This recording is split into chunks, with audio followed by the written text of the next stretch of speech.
Master minds commerce చదవాలనుకునే 10th inter విద్యార్థుల తొలి ఎంపిక. నమస్కారం అనిల్ సింగ్ గారు. నమస్తే శిరీష.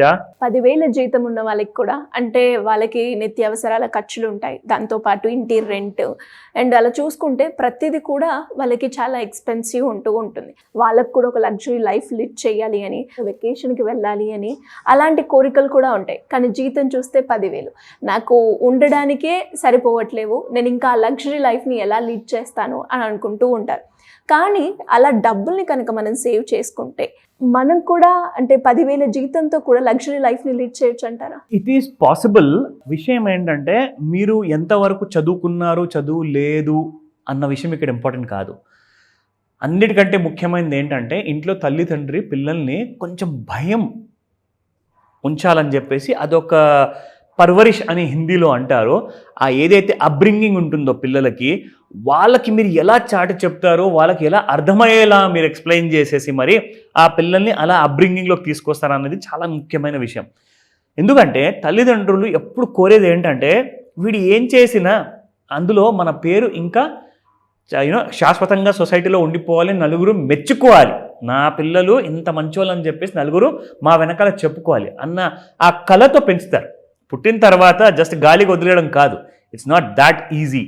సో అన్నిటికంటే పెద్ద రెస్పాన్సిబిలిటీ ఏంటంటే వాళ్ళని పెంచి పెద్ద చేసి వాళ్ళని ఒక సొసైటీలో ఒక హోదా తెచ్చుకునేలా చేయడమే పేరెంట్స్ బాధ్యత. వాళ్ళది పూర్తిగా 100%గా వాళ్ళు చేస్తారు. వాళ్ళకి ఎవరు ఫీజు కూడా ఇవ్వరు, దానికి ఇవ్వకున్నా ఇచ్చినా కానీ మాకొద్దు అని చెప్తారు. ఎందుకంటే అది వాళ్ళ రక్తం పుట్టుకొని పంచుకొని పెరిగిన పిల్లలు కాబట్టి వాళ్ళ కోసము వాళ్ళు ఏదైనా చేస్తారు. అయితే పిల్లలు పెద్దగైన తర్వాత అట్ ద ఏజ్ ఆఫ్ 21 అనుకుందాం, ఒక కొత్త జాబ్, చిన్న జాబ్ తీసుకున్నారు, ఒక 10,000 రూపాయలు. ఒక 10,000 రూపాయల జీతంతో ఒక బ్యాచులర్ అబ్బాయి, యంగ్ అబ్బాయి కానివ్వండి, అమ్మాయి కానివ్వండి, వాళ్ళ కళల్ని నెరవేర్చే ఒక ఆపర్చునిటీ వచ్చిందని చెప్పేసి ఎక్సైట్మెంట్తో ఉంటారు, ఆ జాబ్కి వెళ్తారు. ఇప్పుడు మీరు అడిగిన ప్రశ్న, like they also have the right to live a luxury life కానివ్వండి, కనీసం ఆ లగ్జరీలో 1% అన్న ఎంజాయ్ చేసే వాళ్ళకి హక్కు ఉండదా? అఫ్ కోర్స్ ఉంటుంది. ఇక్కడ ప్రాబ్లం ఏంటంటే problem is not the right to have that luxury life. Problem ఏంటంటే మీరు చేసే ఆ ఖర్చులు ఏవైతే ఉంటాయో దాని మీద మీకు పూర్తి కంట్రోల్ ఉండాలి.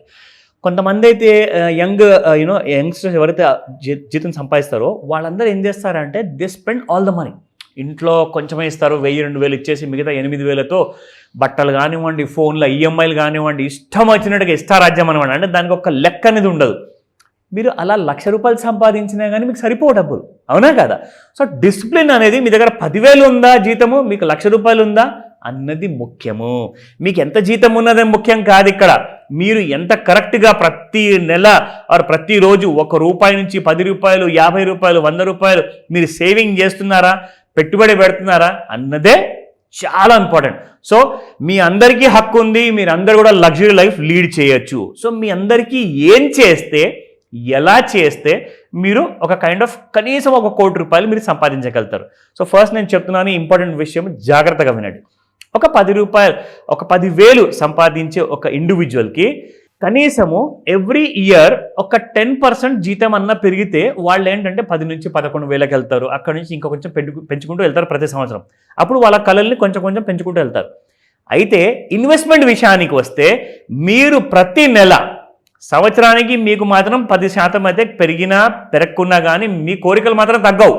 సో మీరేం చేయాలి అంటే 10,000 నుంచి ₹1,50,000 వరకు జీతం ఉన్నోళ్ళు నన్ను అడిగే ప్రశ్న ఒక్కటే, సార్ నేను నా డ్రీమ్ అమౌంట్కి ₹1 కోటి నేను చేరాలి అంటే ఎంత పెట్టుబడి పెట్టాలి, ప్రతి నెల ఎంత శాతం పెట్టాలి, వాట్ ఈస్ ద పర్సంటేజ్ అని నన్ను అడుగుతారన్నమాట. అంటే నేను 50% అయితే నేను పెట్టలేను సార్, ఐఎమ్ సారీ, 30% నా వల్ల కాదు, 20% కష్టం, 10% అంటారా, ట్రై చేస్తాను సార్ అంటారు. సో నేనేమంటానంటే మీరు ఇవన్నీ కాదు, జస్ట్ 5% ప్రతి నెల మీకు వచ్చే ఇన్కంలో మీరు 5%, ఒక 10,000 జీతం ఉన్న వాళ్ళు 5% మీరు పెట్టుబడి పెడితే హ్యాపీగా మీకు అంటే ₹500 అవుతుంది.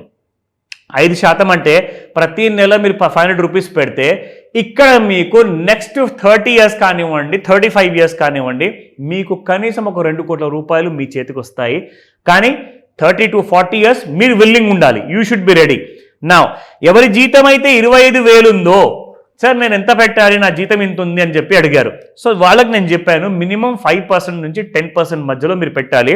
దట్ మీన్స్ అరౌండ్ 1250 రూపాయల నుంచి 2,500 వరకు వీళ్ళు మినిమం పెట్టాలి. 25,000 50,000 శాలరీ ఉన్న వాళ్ళు మినిమం 15 to 18% అంటే 18% మీరు నెలకు 7,500 నుంచి 9,000 రూపాయలు ప్రతి నెల మీరు పెట్టుబడి పెడితే ఆ గమ్యానికి మీరు చేరగలుగుతారు అతి త్వరగా. అండ్ 75,000 శాలరీ ఉన్న వాళ్ళు మినిమం 20% సేవ్ చేయాలి, ఇన్వెస్ట్మెంట్ చేయాలి. అది దాదాపు 15,000 రూపాయలు ఎవ్రీ మంత్. నా ఎవరి జీతం అయితే 1,00,000 రూపాయలు ఉందో మరి వాళ్ళెంత పెట్టుబడి పెట్టాలి ప్రతి నెల? They have to invest about 25% every month ఖచ్చితంగా మినిమం. నేను ఏదైతే ఫిగర్స్ ఇక్కడ చెప్తున్నానో ఇవన్నీ మినిమం. దీనిపైన మీరు ఇంకా ఎక్కువగా పెడితే యు ఆర్ ద విన్నర్, ఎందుకంటే ఫాస్ట్గా మీరు ఆ 1 కోటి రూపాయల వరకు మీరు చేరొచ్చు. నా ఇక్కడ మీరు 25% మీరు పెట్టుబడి పెడితే 25,000 అవుతుంది. 1,50,000 జీతం ఉన్న వాళ్ళు దాదాపు 30% పెట్టుబడి పెట్టాలి. అది 45,000 రూపీస్ పర్ మంత్. నా ఎవరి జీతం అయితే 2,00,000 రూపాయలు ఉందో వాళ్ళెంత పెట్టాలి మరి? They have to invest about 35% minimum. That's about 65,000 to 70,000 మధ్యలో అవుతుంది అది. నా 3 లక్షల జీతం ఉన్న వాళ్ళు కూడా సమ్వేర్ బిట్వీన్ 30 to 40% లేదా 35% యావరేజ్గా పెట్టుకుంటే అది దాదాపు మీకు 1,20,000 నుంచి 50% అనుకున్న 1,50,000 అవుతుంది. ఇది 3 లక్షల జీతం ఉన్నవాళ్ళు. అయితే 10,000 పెట్టుబడి పెట్టిన వాళ్ళకి అండ్ 3 లక్షలు పెట్టుబడి పెట్టిన వాళ్ళకి డిఫరెన్స్ ఏంటి ఇక్కడ? This is really important. ఆ డిఫరెన్స్ ఏంటంటే 10,000 జీతం ఉన్నవాడు 500 నెలకు పెడితే మీకు కనీసం 40 సంవత్సరాలు అవుతుంది. ఎవరైతే 3 లక్షలు సంపాదిస్తున్నారో ప్రతి నెల 1,50,000 పెట్టుబడి పెడుతున్నారో వాళ్ళు కనీసము 10 సంవత్సరాల లోపలనే మొదటి 1 కోటి రూపాయలు వాళ్ళు సంపాదిస్తారు. చాలా ఫాస్ట్గా త్వరగా మీరు సంపాదించవచ్చు. అంటే దీనికి అర్థం ఏంటి? మీరు ఏజ్ ఎంత చిన్న ఉన్నా, మీరు ఎంత చదువుకున్నా అది ఇంపార్టెంట్ కాదు. ఇక్కడ మీరు నెలకు ఎంత ఎక్కువగా సంపాదిస్తే అంత త్వరగా మీరు కోట్లాధికారి అవుతారు. సో ఈ పర్సంటేజెస్ గుర్తుపెట్టుకోండి. డౌట్స్ ఉన్నాయా, మర్చిపోయారా, డీటెయిల్గా తెలుసుకోవాలనుకుంటున్నారా? నన్ను అడగండి. కింద స్క్రోల్ అవుతున్న నెంబర్ని సంప్రదిస్తే సరిపోతుందంటారా సార్? అబ్సల్యూట్లీ. చేయాల్సిందల్లా ఒక వాట్సాప్ మెసేజ్ లేదా ఒక కాల్. నేను అవైలబుల్ ఉన్నాను మీకోసం. Thank you sir. Thank you so welcome much. Shirisha. Suman టీవీలో మీ పర్సనల్ అండ్ బిజినెస్ ప్రమోషన్స్ కోసం కింది నెంబర్కి కాంటాక్ట్ చేయండి.